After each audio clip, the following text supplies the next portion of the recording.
Hello, my Odyssey family! This is your boy back again, this time talking about yet another controller.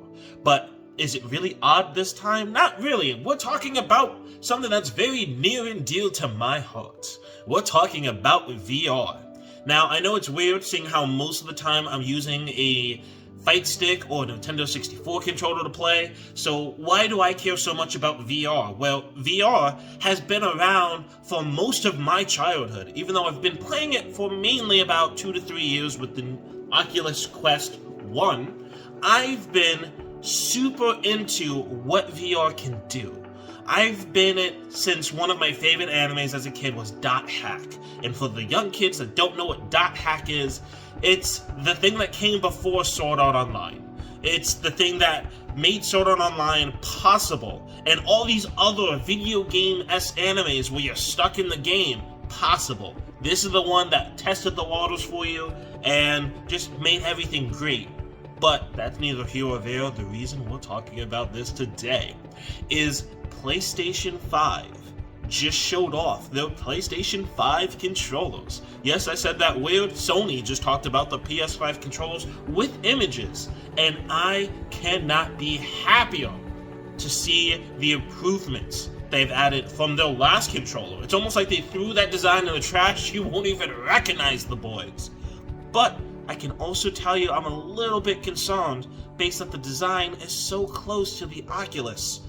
That's not always a bad thing, but I definitely want to see huge improvements, and it does seem like we've seen it here in the controllers. So, before I start talking about that and showing you these nice images, remember to like, comment, subscribe, and, strap in. We're getting straight to it, baby.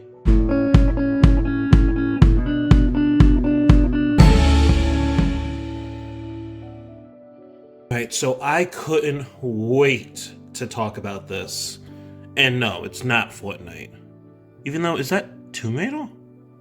Oh shit. Anyway, these, my guy, are the new controllers for the PlayStation 5 VR. And I am ecstatic. As someone who's played VR games for the past 3 years, I am in love with the design. I am super happy that they ditched the old PS3 aesthetic. Not even the aesthetic, those were PS3 controllers to make these. This is giving me so much hope for the headset, for the VR, and I am going to tell you why.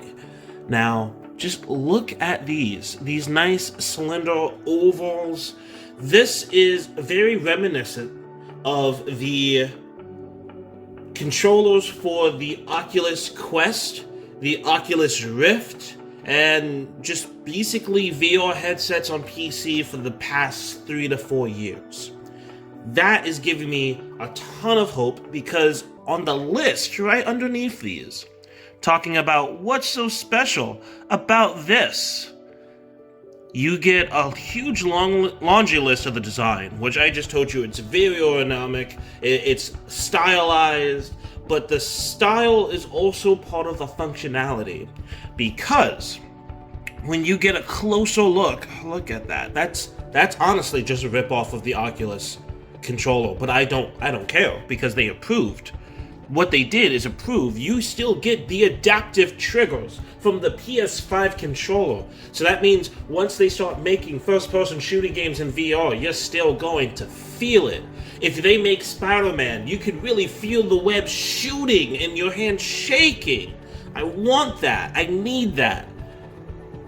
Then you have the haptic feedback, so the vibration is still going to be better than what you get with the Oculus already.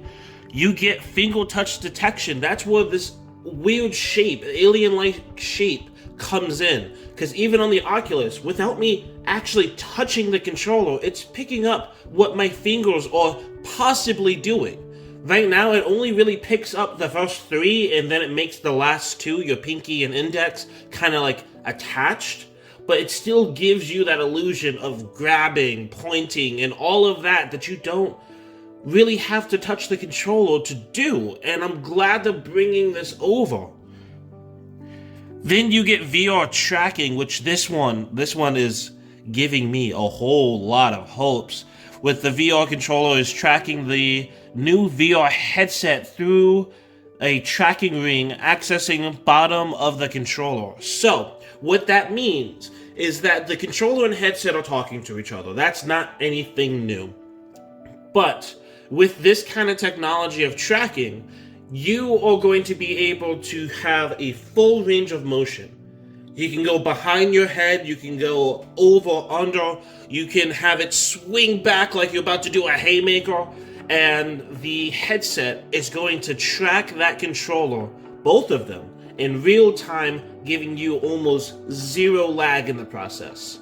That is a beautiful thing, but notice why I say I really love this. If this is going the way that I think, if they're really just going to take what Oculus did and use a PS5 as the engine for it, that means it's complete wireless. I'm hoping, disclaimer, there's nothing in this article that says it's completely wireless, but man, I had a PlayStation VR, and if you haven't had one already, go out, probably not now, but you should try to find one eventually, and play Astrobot, because that was his first game. They got Game of the Year, or VR Game of the Year it came out, and it's a beautiful game that shows off what VR can really be for platformers. But the thing I didn't like was all the wires. I'm not gonna lie, I am a punk when it comes to scary games. I get terrified. And I decided that I was going to play Resident Evil 7. Even though I beat the game all the way through, I was like, alright, now I can do this in VR. I know all the jump scares, I'm not going to be afraid. And I walked into that very first room of that haunted house, and I saw this metal rack. And no one should ever be terrified by a metal rack, but man, I was terrified, because I do cleanouts of people's homes and businesses, and I've seen that rack every week of my life. I still see it every week.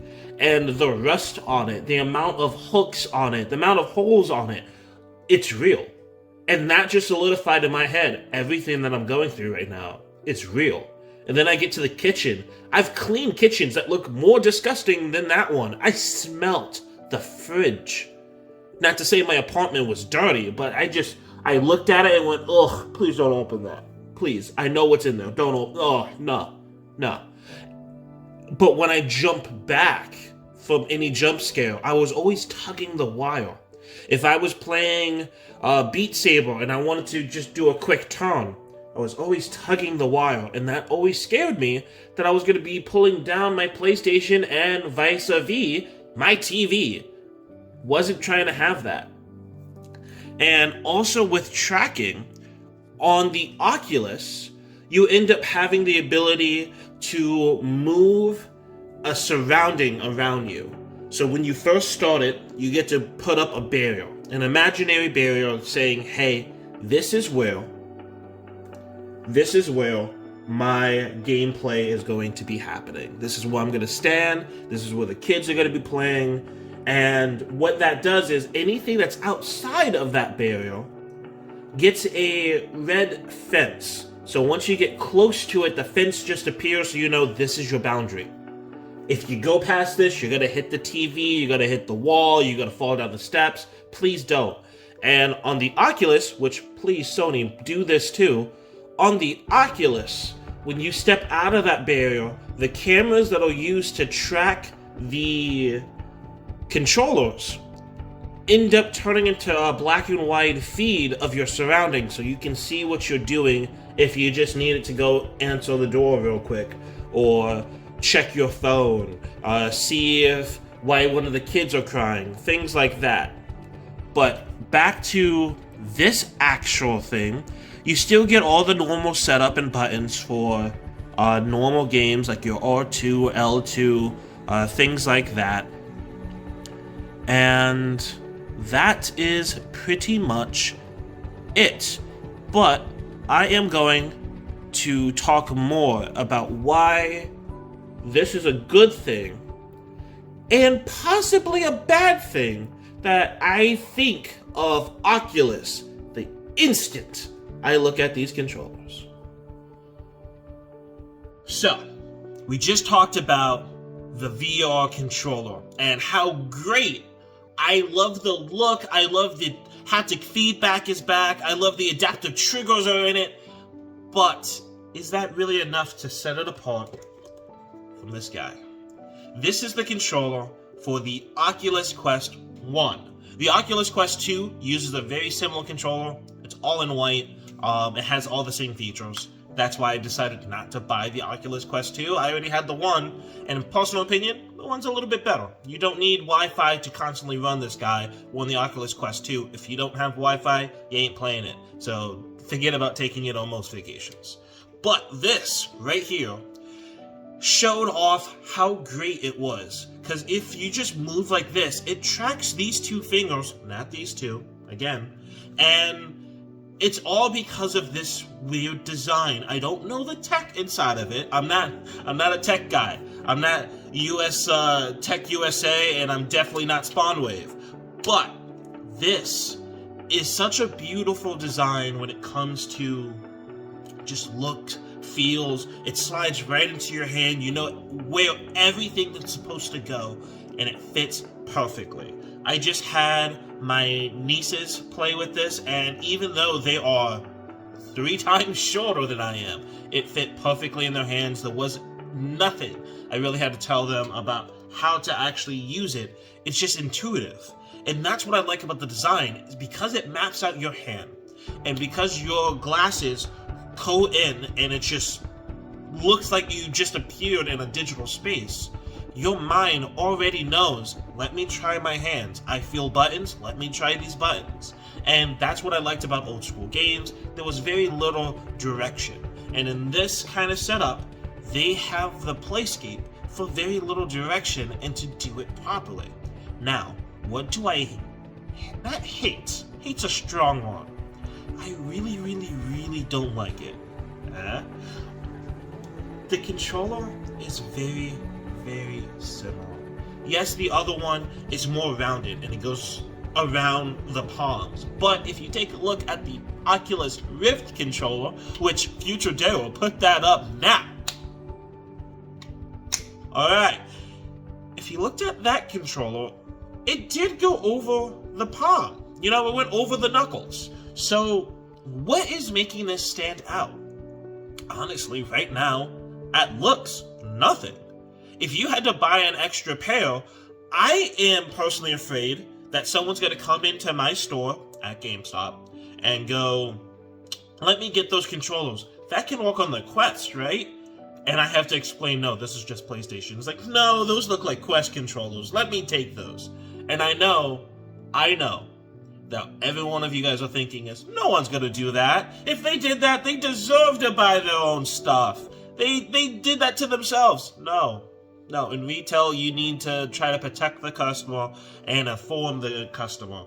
Don't let them buy the wrong things. And this is going to be not that hard. I can point to the PlayStation symbol, but let's say you get a used one, or someone is just really desperate and they want to try it anyway.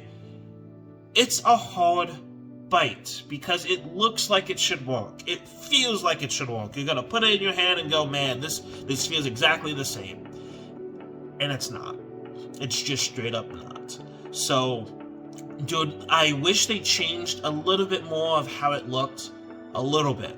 But again, I'm not a controller designer. I don't know if this shape, if the thing going over is part of the design that helps the controller function.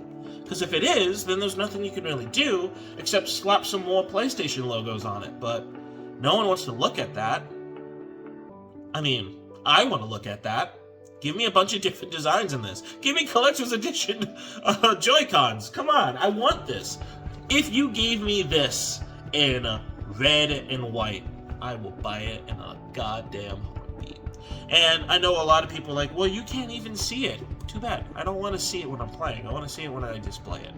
But that is just... that's just me wanting. That's just me wanting. Thank you if you came this far to the video. I appreciate you guys watching. Remember to like, comment, subscribe. Remember, mobs are people too. And keep it easy, players. Oh, my Odyssey family! This is not the beginning. I'm letting you guys know that I just set up a Redbubble page. So if you're interested in the new logo that you just saw, or any of my other designs, your boy's an artist and he does it himself. It helps out my art career and it also helps out this YouTube channel. So thank you for supporting me if you come by, and remember, moms are people too.